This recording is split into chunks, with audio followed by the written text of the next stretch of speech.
Hi everybody, this is Willie at NewandLostCrafts.com, and I'm going to show you a little bit about home canning today.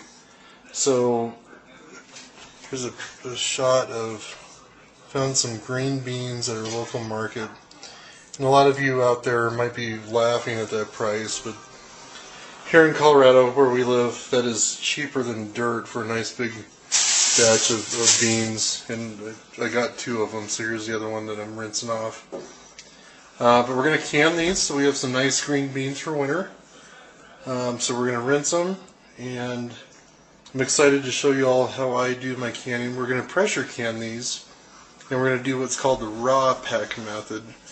A little bit easier. A lot of times you want to blanch these, but when you're pressure cooking you can get away with not doing that because the pressure and the time is going to do it for you.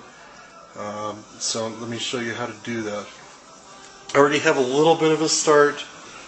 Have 3 very clean jars from an evening ago making, let's see, cake in a jar, which, man, I need to post some videos. So, anyway, this is from my own harvest. Really pleased with that. We've been eating them like mad though, so I only have a few.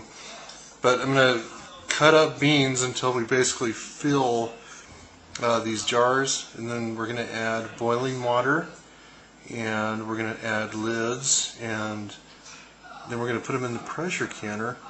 But we need to figure out how many jars we're going to end up with first. So I'm going to cut, well, clean and then cut beans until we have as many jars as it takes. The jars need to be nice and clean. When you're pressure canning, it's not as big a deal as with water bath canning because these things are going to get stinking hot. I would worry more about the lids and those seals, but we're going to pressure can these at 10 pounds for about 20 minutes. So anything that's in there is going to be a dead stir. Yeah, so we'll be back and you should see a bunch of jars with beautiful beans in them. I figured it was probably worthwhile showing this real quick, how I'm cutting these. I'm doing about inch-sized pieces, so I'm cutting off the very tips of each bean, and you get really fast at this, but then just cutting each one of them. You know, cut anything that's kind of nasty looking, but thought it was worthwhile showing you all that. Alright, so we're back, and basically we got 10, let's see, pint jars of beans out of both our own harvest and the stuff I showed you guys that we got from the grocery store. So, beautiful. It smells wonderful in the kitchen. So what you're looking at here is just the beans in the jars. And as I finish, you know, we're doing the raw pack method. As I finish this, again, the jars were clean. Just put them in the fridge until we're ready for this. And so I have the pot of water that we're boiling right now. And then I'm also getting ready with the pressure canner to do its thing, to seal them all off. So we're going to fill these with boiling water, and that'll be the next step. So those are ready to go. We got a pot of boiling water that we're going to use this to fill up. And then each one of them we're going to place gently in our pressure cooker. And I also have a false bottom, which I had from back in my brewing days.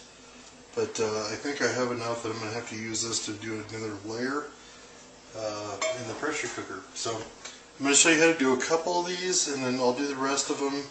And then the next thing you'll see is putting the lid on the pressure cooker, and we're going to do 10 pounds for about 20 minutes. So let's get started here.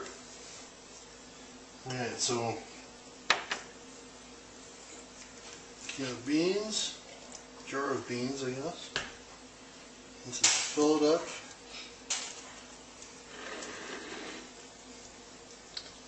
Perfect.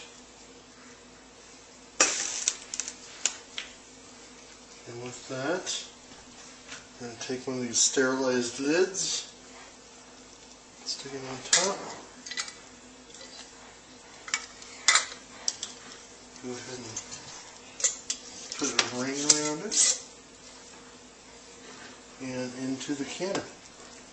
And do these, you know, finger tight. They don't need to be real tight. Let's do another one so you get the gist of it. It's pretty easy, but I think a lot of people are intimidated by this part of it, and it's really not that hard. You just gotta do it and roll. Now what you don't want to do is overfill these jars. You want to leave about a ½ inch at least of head space. And as long as you do that, you're going to be good to go.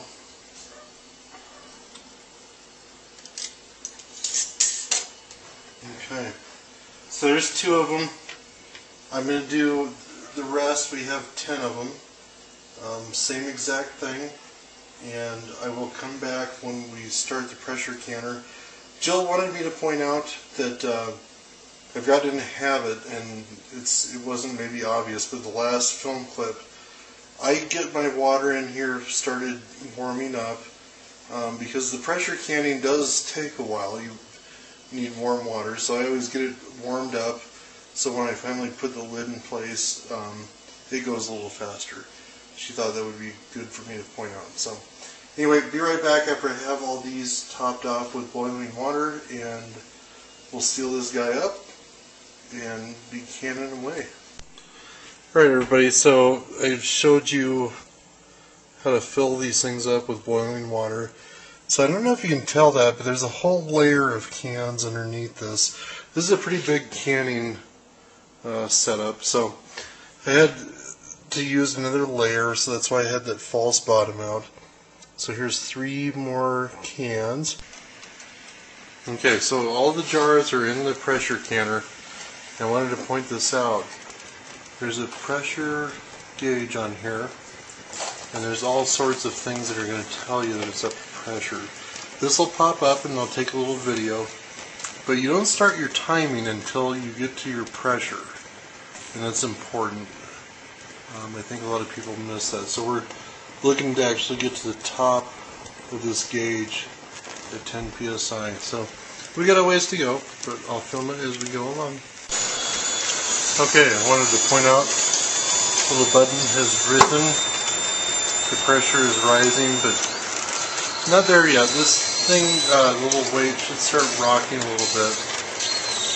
These things freak a lot of people out, and they really shouldn't. We're not talking about all that much pressure, and there's a lot of mechanisms that are built into these to not let it get too high a pressure. There's like an overpressure little button back here, and then don't let it freak you out. Almost there. It takes a while. Be patient. Okay, we're there. Now I'm going to turn this down. You saw how long it takes, which maybe you really didn't. It took about a ½ hour or maybe 20 minutes to get here. So I'm going to turn it down real low, because the thing that's cool is it takes just as long to drop off, and it's going to be an easy 20 minutes. So I'm going to start the timer. 20 minutes is what we needed.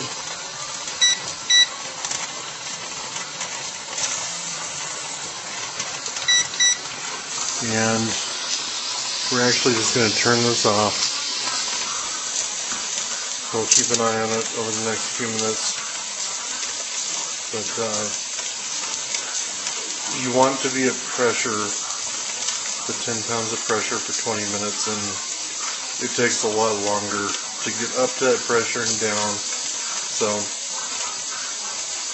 all the hype about pressure cooking, you got to realize it takes some time to heat up, some time to cool down, but it's worth the effort.